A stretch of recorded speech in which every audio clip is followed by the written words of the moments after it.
morning, and thank you, first of all, to the organization for giving us the opportunity to share the project with you.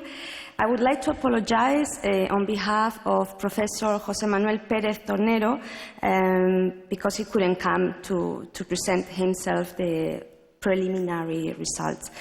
He is the head of the Department of Communication and Education at the Faculty of Journalism at the Autònoma University of Barcelona, and he's responsible for this project. FilmEd, Film Education in Europe, showing films and other audiovisual content in European schools, obstacles and best practices. That's the name of our project.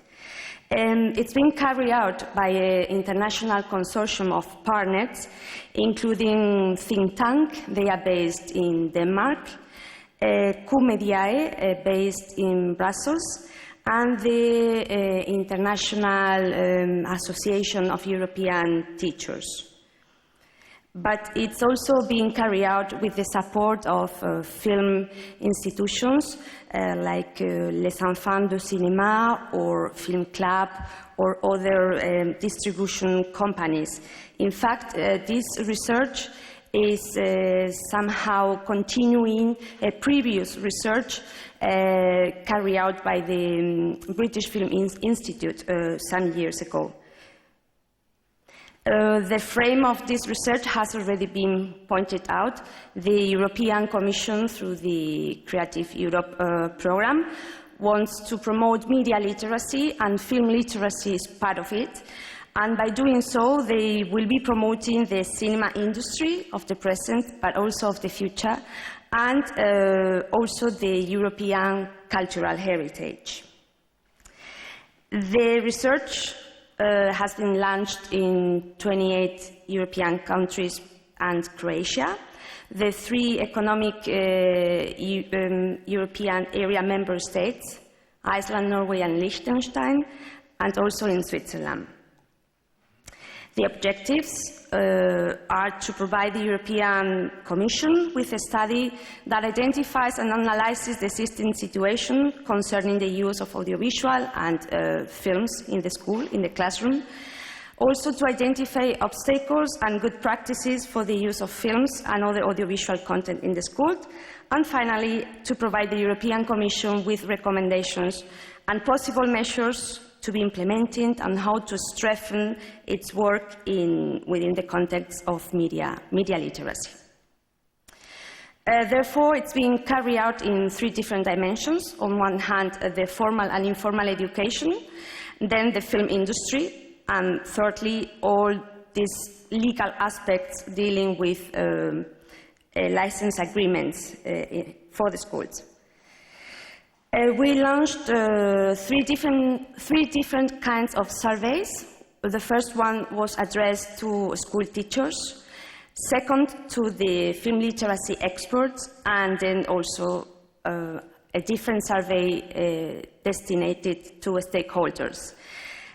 We have received until now 6,600 answers from the schools at European level, 146 answers by film literacy experts, and around 100 by stakeholders.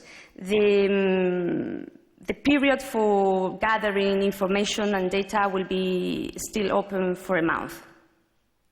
The idea is to present a quantitative report. The European Commission needs, as it was pointed out, data, but also to complement this with a qualitative approach. We have selected 3 samples of good practices per country, so we will have a total of 96. And these samples have been chosen according to their social impact, and also we want to have a variety of models, film literacy activities dealing with production of cinema, with critical use of cinema, with promotion of cinema. And also it's important to see how many people, how many children are benefiting from these initiatives. It is very early for us to present any conclusion, but I think we could already start to share a couple of slides.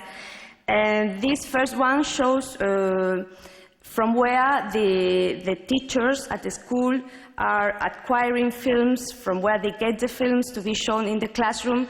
And as we can see, mainly they come from the teachers' own resources, followed by website platforms, the video library of the school, then comes television broadcast and other platforms.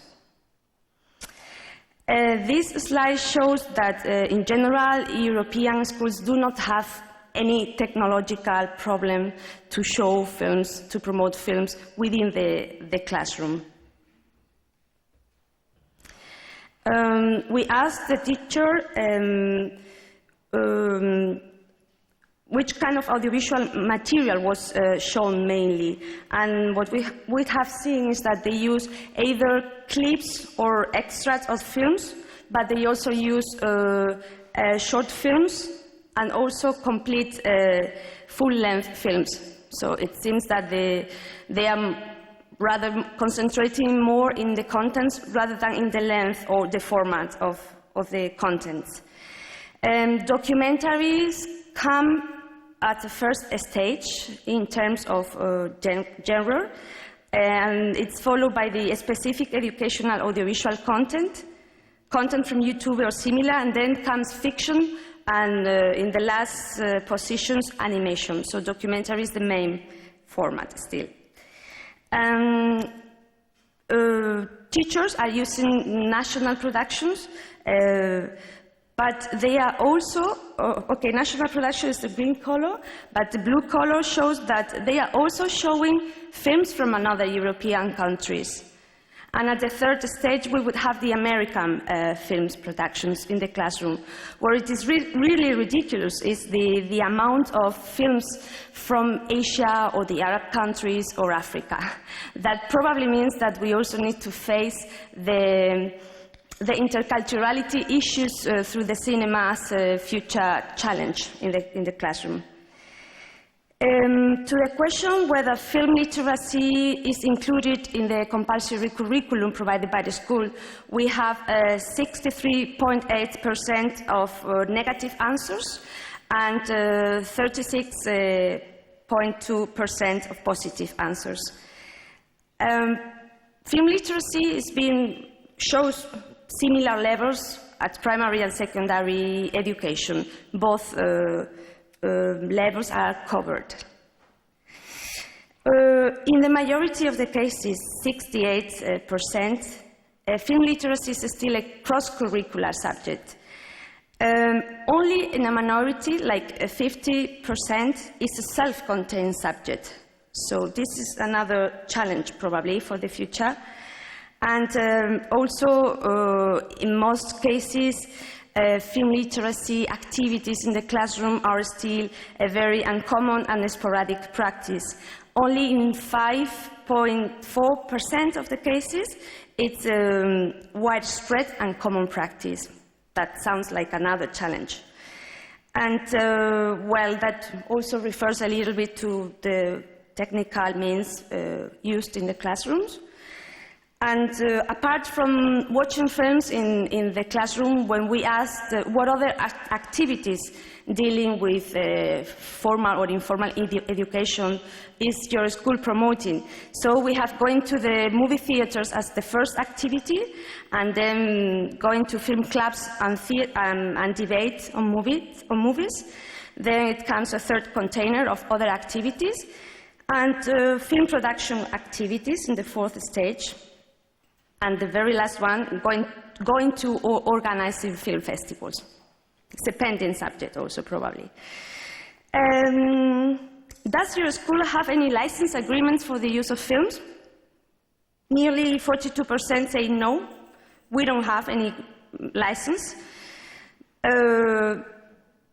Only 21.3% have any kind of agreement to use films in the school. And also many teachers, they just don't know if they have or not. Probably it's not their work to deal with these subjects. They need to teach. Probably there should be another compartment in the school dealing with legal aspects. We are starting to compare in pairs countries. And for example, if we take this example of if film literacy is included in the compulsory curriculum provided in school, values are nearly inverted in the case of the Czech Republic, which is not, or France, which is a positive approach to the subject. And then we will also offer later on results group by country, for example, the northern countries or the southern countries, and see who is doing well and not. And this is our blog, filmedeurope.wordpress.com.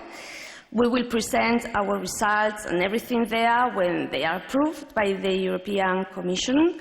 And we also invite you to share with us everything you want. It's intended to be a platform of film literacy. We will also launch a specialized online magazine dealing with film literacy, and we will also be covering some of these good examples, and little by little we will cover from a journalistic point of view what is going on. Thank you so much for your attention.